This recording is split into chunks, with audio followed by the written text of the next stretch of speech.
भारत में कोरोना एक बार फिर से वापस आ रहा है क्योंकि पूरा भारत कोरोना की दूसरी लहर यानी कि कोरोना की पीक देख रहा है। महाराष्ट्र समेत भारत में 7 राज्य ऐसे हैं जहां पर सितंबर 2020 में जितने केसेस कोरोना के थे उतने ही इस बार भी देखने को मिल रहे हैं। आपको ये जानना जरूरी है कि भारत में सितंबर 2020 में कोरोना की पहली लहर देखी गई थी और इस बार ये कहा जा रहा है कि 2021 में जिस तरीके से मार्च के पहले और दूसरे हफ्ते में कोरोना के केसेस लगातार बढ़ रहे हैं उसका मतलब ये हुआ कि कोरोना एक बार फिर से लौट रहा है। लेकिन क्या लॉकडाउन जिस तरीके से महाराष्ट्र के नागपुर में लगाया गया और जिस तरीके से महाराष्ट्र सरकार ने राज्य के अलग अलग क्षेत्रों में लॉकडाउन आंशिक या पूर्ण रूप से लगाने का फैसला लिया है, क्या उससे कोरोना को रोका जा सकता है? तो इसका जवाब है नहीं। तो किस तरीके से कोरोना को रोका जा सकता है बताएंगे आपको इसी वीडियो में। नमस्कार, मैं हूं आपके साथ श्रेया बहुगुणा और आप देख रहे हैं न्यूज तक। भारत में 16 जनवरी से हेल्थ वर्कर्स, फ्रंटलाइन वर्कर्स, 45 साल से ज्यादा उम्र के वो लोग जिनको 2 बीमारियां हैं या फिर 60 साल से ज्यादा उम्र के लोगों को वैक्सीन लगना शुरू हो चुका है। लेकिन इसके बावजूद भी कोरोना के केसेस क्यों बढ़ रहे हैं, ये सवाल आपके मन में जरूर होगा। इसी के साथ साथ लॉकडाउन फिर से लगाया जा रहा है देश के अलग अलग राज्यों के अलग अलग शहरों में। लेकिन लॉकडाउन लगाने से क्यों कोरोना के केसेस कम नहीं होंगे, आपको इस वीडियो में बताएंगे। किस तरीके से ये दूसरी लहर पहली लहर से बिल्कुल अलग है, ये भी आपको इसी वीडियो में बताएंगे। लेकिन उससे पहले ये जान लीजिए कि महाराष्ट्र के अलावा कौन कौन से वो 7 राज्य हैं जहां पर कोरोना के केसेस लगातार बढ़ रहे हैं।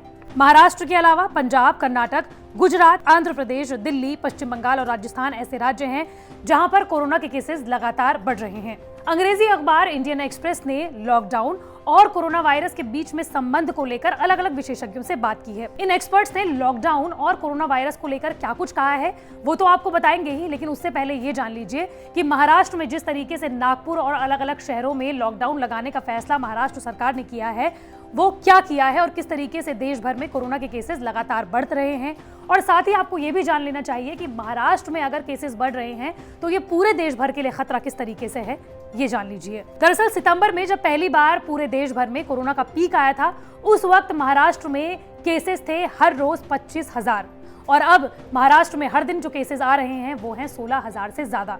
इसका मतलब ये हुआ कि महाराष्ट्र में अब कुछ ही दिनों में ऐसा वक्त भी आ सकता है जब हर दिन 20,000 केसेस आने लग जाएं। हालांकि पहली लहर से दूसरी लहर बिल्कुल अलग है। क्यों अलग है? दरअसल अच्छी खबर इस बार यह है कि इस बार मृत्यु दर काफी कम है। आपको ये बताते चलें कि एक केस फर्टिलिटी रेशो होता है यानी कि CFR, जो कि ये बताता है कि कोरोना के केसेस जितने हैं उसमें मरने वालों की संख्या का मृत्यु दर क्या है। तो इस बार दूसरी लहर में कोरोना केसेस में जो मृत्यु दर है वो 1% से कम है, लेकिन पहली लहर में मृत्यु दर काफी ज्यादा था। आपको बता दें कि जब सितंबर 2020 में कोरोना की पहली लहर आई थी उस वक्त मरने वालों का आंकड़ा 1 लाख के पार पहुंच चुका था। अब उस सवाल के बारे में बात करेंगे जो सवाल आपके मन में लगातार गहराता जा रहा है।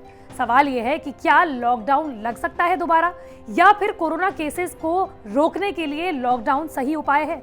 तो विशेषज्ञों का कहना है कि पहली लहर में जिस तरीके से लॉकडाउन लगाने का फैसला केंद्र सरकार के साथ साथ अलग अलग राज्यों ने किया था वो फैसला उस वक्त सही था, लेकिन दूसरी लहर में कोरोना केसेस को रोकने के लिए लॉकडाउन सही फैसला नहीं है, क्योंकि अगर लॉकडाउन लगा दिया गया तो कोरोना वायरस से ज्यादा गंभीर परिणाम भारत सरकार को झेलने पड़ सकते हैं। एक्सपर्ट्स ये मानते हैं कि लॉकडाउन से कोरोना वायरस सिर्फ ठहर जाएगा, रुकेगा नहीं।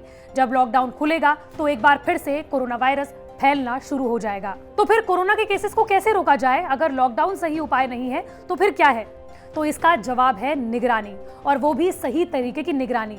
इसका मतलब ये हुआ कि पूरे देश भर में एक बार फिर से टेस्टिंग को बढ़ावा देना चाहिए। इस बार पूरे देश भर में एक दिन में 7 लाख से ज्यादा टेस्ट किए जा रहे हैं, जो कुछ महीनों पहले 10 लाख से ज्यादा थे। इसलिए सरकार को एक बार फिर से टेस्टिंग को बढ़ावा देना चाहिए। इसी के साथ साथ जिन क्षेत्रों में कोरोना वायरस लगातार बढ़ रहा है वहां पर ट्रेसिंग को भी ज्यादा महत्ता दी जानी चाहिए।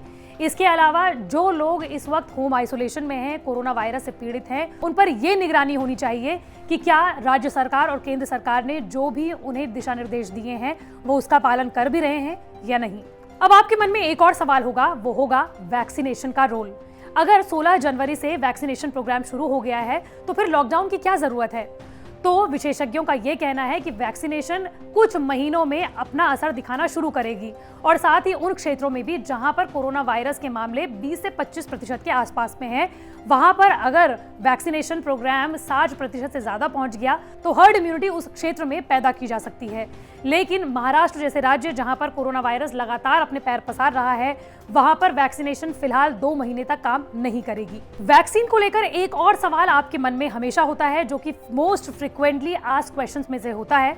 वो ये होता है कि क्यों भारत सरकार जब कोरोना के मामले लगातार बढ़ते जा रहे हैं, उस वक्त में भी फेजेस में वैक्सीनेशन प्रोग्राम क्यों शुरू कर रही है, क्यों सभी लोगों को वैक्सीन क्यों नहीं लगाई जा रही है। तो इस सवाल का जवाब यह है कि अभी जितनी भी वैक्सीन यानी कि कोवैक्सीन और कोविशील्ड को मंजूरी मिली है, वो आपातकालीन मंजूरी मिली है। ऐसे में सरकार को फूंक फूंक कर कदम रखने की जरूरत है, क्योंकि सरकार ये नहीं चाहती कि किसी को भी वैक्सीन के गंभीर साइड इफेक्ट हों। एक और सवाल है जो आपके मन में होगा लॉकडाउन के अलावा, वो ये है कि जिन लोगों को वैक्सीन लग चुकी है उनको भी सावधानी रखने की क्या जरूरत है। दरअसल हम आपको ये बात कई बार बता चुके हैं कि भारत में कोवैक्सीन और कोविशील्ड वैक्सीन लगाई जा रही हैं लोगों को। एक वैक्सीन की 2 डोजेज होती हैं। एक डोज के लगने के 28 दिन बाद दूसरी डोज लगती है, जिसके 15 दिन बाद यानी कि तकरीबन 2 महीने बाद आपके शरीर में कोरोना के खिलाफ एंटीबॉडीज तैयार होंगी, यानी कि आपका शरीर कोरोना के खिलाफ रोग प्रतिरोधक क्षमता को उत्पन्न करेगा। लेकिन उस बीच में अगर आप कोरोना संक्रमित मरीज से मिले तो फिर ज्यादा चांसेस हैं कि आपको भी कोरोना वायरस हो जाए। ऐसे में जब तक आपके शरीर में कोरोना वायरस के खिलाफ एंटीबॉडीज उत्पन्न नहीं हो जाती, तब तक आपको अपना ख्याल रखना है। इसलिए आपको फेस मास्क लगाए रखना है, सोशल डिस्टेंसिंग का पालन करना है और अपने हाथ बार बार धुलते रहना है या फिर सैनिटाइज करते रहना है। इसके अलावा एक और सवाल है कि अगर वैक्सीनेशन प्रोग्राम शुरू हो चुका है, जिन लोगों को वैक्सीन लग चुकी है, और अगर उनको वैक्सीन लगने के 2 महीने बाद क्या फेस मास्क से हमें छुटकारा मिल जाएगा, तो इस सवाल का जवाब है नहीं, क्योंकि अभी पूरे देश भर में 80% लोगों को वैक्सीनेशन प्रोग्राम में वो शरीक नहीं हो जाते हैं। यानी कि पूरे देश भर में अगर 80% जनता को, जनसंख्या को वैक्सीनेशन प्रोग्राम नहीं लग जाता, तब तक पूरा देश कोरोना वायरस की चपेट में एक बार फिर से आ सकता है। इसलिए हमने इस वीडियो में ये कोशिश की है कि आपके उन तमाम सवालों के जवाब देने की कोशिश करें जिन सवालों के जवाब आप अलग अलग प्लेटफॉर्म पर ढूंढने की कोशिश करते हैं। तो सबसे बड़ा सवाल यही था कि लॉकडाउन को किस तरीके से रोका जा सकता है। लॉकडाउन को आप ही रोक सकते हैं अगर आप लापरवाही ना बरतें।